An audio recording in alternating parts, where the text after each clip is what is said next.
देखो हम लोग ये क्वेश्चन करते हैं, इंपॉर्टेंट क्वेश्चन है काफी।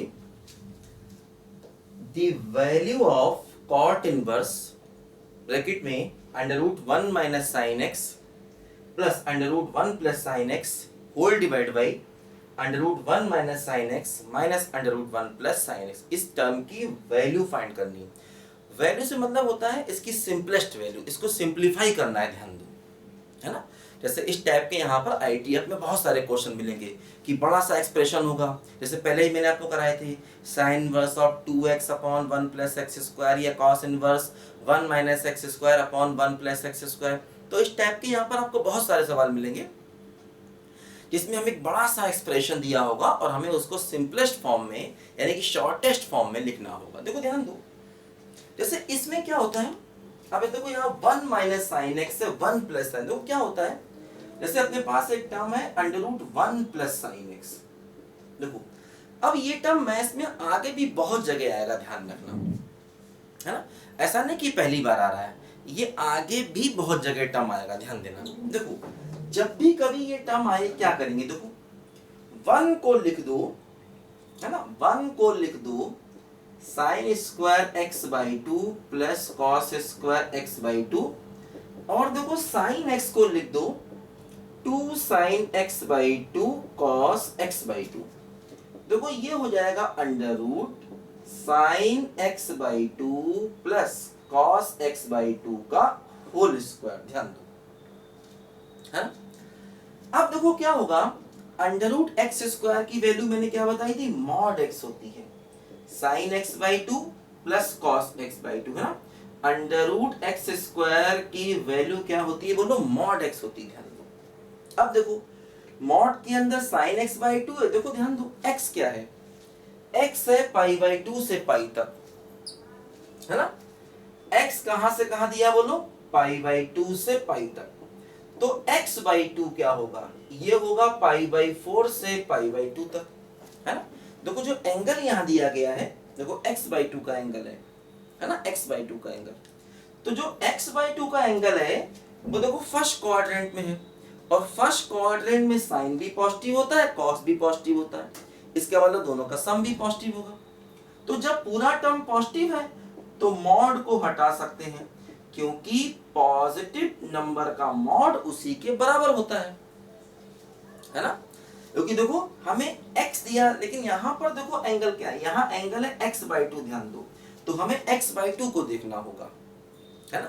यहां पर एंगल देखो x दिया है तो x से x बाई 2 निकाला, x बाई 2 फर्स्ट क्वाड्रेंट में है, तो फर्स्ट क्वाड्रेंट में साइन भी पॉजिटिव होता है, कॉस भी पॉजिटिव होता है, तो इसका मतलब देखो ये हुआ कि हमें ये दोनों का सम भी पॉजिटिव होगा और मॉड ऑफ पॉजिटिव उसी के बराबर। तो इस पूरे को सिंपलीफाई करके देखो हम यहां पर ले आए, है ना।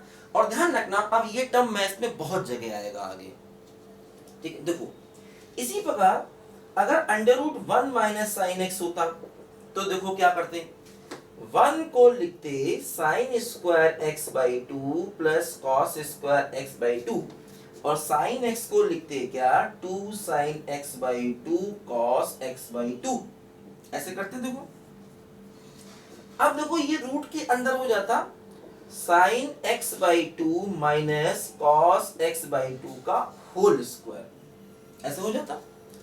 अब देखो फिर मॉड आता, तो mod of sine x by 2 minus cos x by 2। अब देखो ध्यान दो, मॉड के अंदर साइन माइनस कॉस है, देखो साइन भी प्लस है कॉस भी प्लस है, तो दोनों का माइनस करने पर प्लस आएगा जरूरी नहीं।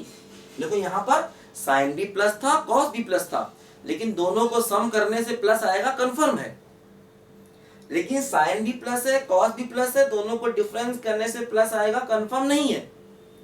इसीलिए अब इसको डिफाइन करना पड़ेगा, देखो चेक करना पड़ेगा दोनों में कौन बड़ा कौन छोटा। आपको याद है हम लोग ऐसे करते थे, mod of a minus b की वैल्यू a माइनस बी अगर a b से बड़ा और b माइनस a अगर a b से छोटा, है ना। मॉडुलस की डेफिनेशन मैंने बताई थी आपको स्टार्टिंग में, तो वही चेक करना पड़ेगा कि साइन बड़ा है कि कॉस बड़ा है, दोनों में कौन बड़ा है, ये बात चेक करनी पड़ेगी। ध्यान दो कि साइन ग्रेटर है या कॉस ग्रेटर है। देखो ध्यान दो, साइन या कॉस में कौन ग्रेटर है, इसको हमें चेक करना पड़ेगा। देखो कैसे चेक करेंगे साइन कॉस में कौन ग्रेटर। देखो ऐसा करते हैं, देखो जैसे हमको ये मालूम है कि ये होता है देखो साइन का ग्राफ ऐसे, और देखो ये होता है कॉस का ग्राफ ऐसे, ये होता है कॉस का ग्राफ, ठीक है। देखो ये होता है अपना π/2, और ये दोनों ग्राफ π/4 पर काटते हैं, मैंने पहले ही बताया होगा, ऐसा आपको कॉन्सेप्ट है ना। क्योंकि देखो π/4 पर साइन की वैल्यू भी 1/√2 और कॉस की वैल्यू भी 1/√2, इसका मतलब π/4 पर दोनों ग्राफ एक दूसरे को काटेंगे, है ना। तो π/2 पर साइन की वैल्यू 1, कॉस की वैल्यू देखो 0, और π/4 पर दोनों काट रहे हैं, दोनों की वैल्यू बराबर। देखो x/2 एंगल है, और x/2 कहां से कहां तक है, π/4 से π/2। देखो एंगल लेना है π/4 से π/2 तक, तो देखो π/4 से π/2 जब एंगल लोगे, देखो ये वाला ग्राफ ऊपर है, ये वाला ग्राफ नीचे है। जो ऊपर है वो ग्राफ कौन सा है, साइन का। देखो मैंने बताया ये ग्राफ साइन का है और ये ग्राफ कॉस का है ना। ये ग्राफ देखो साइन का है और ये ग्राफ देखो कॉस का है। तो π/4 से π/2 के बीच में कौन सा ग्राफ ऊपर है, देखो साइन वाला ग्राफ ऊपर है, कॉस वाला ग्राफ नीचे है। ये ग्राफ साइन का है, ये ग्राफ कॉस का है, तो साइन की वैल्यू कॉस से ज्यादा है, तो इसको लिख दिया जाएगा साइन माइनस कॉस, है ना। क्योंकि देखो साइन की वैल्यू कॉस से ज्यादा है, क्योंकि साइन का ग्राफ ऊपर है, कॉस का ग्राफ नीचे, तो साइन की वैल्यू कॉस से ज्यादा, इसलिए इसको क्या लिख देंगे बोलो, साइन माइनस कॉस। तो देखो इस टर्म की वैल्यू क्या आ गई बोलो, साइन माइनस कॉस आ गई, ध्यान दो, है ना। इस पूरे टर्म की वैल्यू क्या आ गई बोलो, साइन माइनस कॉस आ गई, है ना। क्या किया, π/4 से π/2 तक लिया, क्योंकि देखो एंगल x/2 है और x/2 जा रहा है π/4 से π/2 तक, तो π/4 से π/2 में देखो साइन बड़ा है, कॉस छोटा है, तो साइन माइनस कॉस। तो देखो दोनों टर्म की वैल्यूज मिल गई, अब हम इनको रखेंगे यहाँ पर, है ना।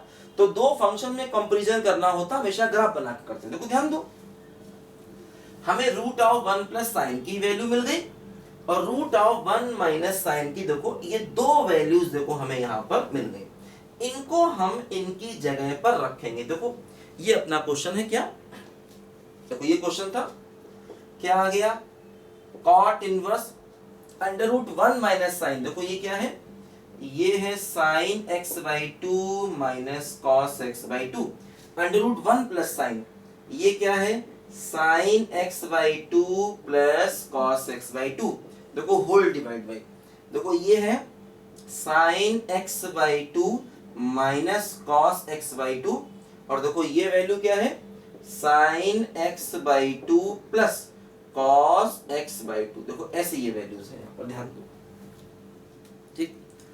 अब देखो क्या होगा, कॉस से कॉस कैंसिल हो गया, और जब इसमें से इसे घटाओगे, देखो साइन से साइन कैंसिल हो जाएगा, है ना। देखो कॉस से कॉस कैंसिल हो गया, और देखो साइन से साइन कैंसिल, देखो क्या बचेगा, देखो ये बचेगा सिर्फ कॉट इनवर्स। देखो साइन साइन प्लस करोगे तो 2 साइन x/2, देखो यहां पर क्या होगा, देखो साइन से साइन कैंसिल, माइनस कॉस, तो क्या हो जाएगा बोलो, -2 cos x/2। अब देखो 2 से 2 कैंसिल हो गया, तो देखो ये क्या बच गया, ये बच गया कॉट इनवर्स माइनस का tan x/2, ऐसे आ गया, देखो ये है ना, माइनस का tan x/2 आ गया, ठीक। अब देखो बाहर है कॉट इनवर्स, अंदर है -10, तो अंदर वाले tan को भी कॉट में बदलना होगा, तब हम क्वेश्चन को कर पाएंगे, है ना। जो अंदर वाला देखो tan है, उसे हमें कॉट में बदलना पड़ेगा, है ना। अंदर वाले tan को देखो हम लोग कॉट में बदलेंगे, ध्यान दो कैसे बदलेंगे। देखो हम ऐसा लिख सकते हैं, ये हो जाएगा कॉट इनवर्स, देखो इसको लिख सकते हैं कॉट ऑफ π/2 प्लस x/2, है ना। Cot 90 plus theta, cot 90 plus theta कितना होता है माइनस टेन थीटा होता है, याद करो कॉट 90 प्लस थीटा कितना होता है माइनस टेन थीटा। अब देखो इस टेन को कॉट में बदल दिया। अब देखो ध्यान दो यहां पर, अब कॉट इनवर्स कॉट एक्स को ऐसे कॉट काट के एक्स नहीं लिख सकते, कॉट इनवर्स कॉट एक्स को ऐसे डायरेक्ट एक्स नहीं लिख सकते, ध्यान दो चेक करना पड़ेगा कि आखिर ये जो एंगल है ये एंगल आखिर कहां जा रहा है, इसको चेक करना पड़ेगा। तो देखो चेक करते हैं, देखो x क्या है, x है पाई बाई 2 से पाई तक, x बाई 2 क्या होगा पाई बाई 4 से पाई बाई 2 तक, और x by 2 plus pi by 2 क्या होगा, दोनों तरफ पाई बाई 2 ऐड कर दो, pi by 4 plus pi by 2, pi by 2 plus pi by 2, देखो ये हो गया x by 2 plus pi by 2, देखो ये हो गया 3 पाई बाई 4 और ये क्या हो गया पाई। मतलब देखो ये जो एंगल है अपना, ये एंगल जा रहा है 3 पाई बाई 4 और पाई के बीच में, है ना, ये एंगल देखो जा रहा है 3 पाई बाई 4 और पाई के बीच में। तो इसका मतलब देखो ये हुआ, अब याद करो cot inverse of cot x क्या होता है, देखो आपको याद होगा इसका ग्राफ ऐसे बनता है, 0 है पाई, देखो ये ग्राफ ऐसे बनता है 0 से पाई तक, तो 0 से पाई में इसकी वैल्यू क्या होती है बोलो x, है ना, 0 से पाई में कॉट इनवर्स कॉट एक्स की वैल्यू क्या होती है बोलो x। अब देखो ये एंगल भी कहां से कहां जा रहा है, ये एंगल देखो 0 और पाई के बीच में ही तो है, देखो ये एंगल 3 पाई बाई 4 से पाई तक है, 3 पाई बाई 4 से पाई का मतलब ये एंगल 0 पाई के बीच में है, तो जब एंगल 0 पाई के बीच में तो इसकी वैल्यू x हो जाती है, इसका मतलब इस पूरे की वैल्यू भी x, x का मतलब pi by 2 plus x by 2 के बराबर हो जाएगी। यही देखो अपने क्वेश्चन का फाइनल आंसर भी है ना।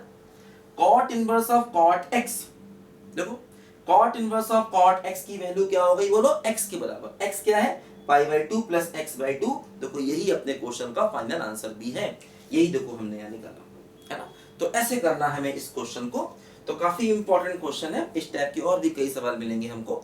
तो रूट के अंदर, और एक बात ध्यान रखना, अंडर रूट एक्स स्क्वायर को हमेशा मॉड एक्स लिखना, है ना।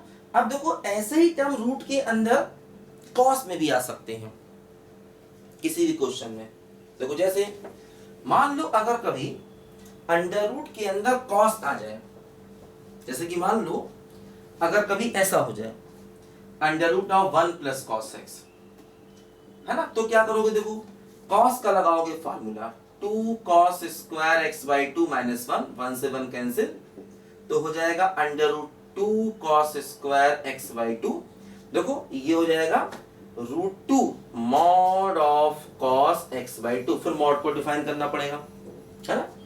इसी प्रकार अंडर रूट अगर 1 माइनस कॉस एक्स हो जाए, अब देखो कॉस का formula 1 minus 2 sine square x by 2, तो क्या हो जाएगा बोलो under root 2 sine square x by 2, देखो ये क्या हो जाएगा root 2 mod sine x by 2, है ना, रूट 2 बाहर आ गया और हो गया क्या बोलो मॉड साइन एक्स बाई 2, ध्यान दो। तो और मॉड को डिफाइन करना पड़ेगा, उसके लिए x मालूम होना चाहिए क्या है ना, जैसे यहाँ पर x मालूम था वैसे x मालूम बताया मैंने आपको कि अगर इस प्रकार के टर्म कभी आ जाए तो हमेशा हम लोग इस टाइप के मेथड्स को यूज करेंगे। लिखो ध्यान से सब बच्चे, ठीक है, लिखो सब बच्चे ध्यान से इसको, और भी क्वेश्चन बताता हूं मैं आपको फिर आगे चल के।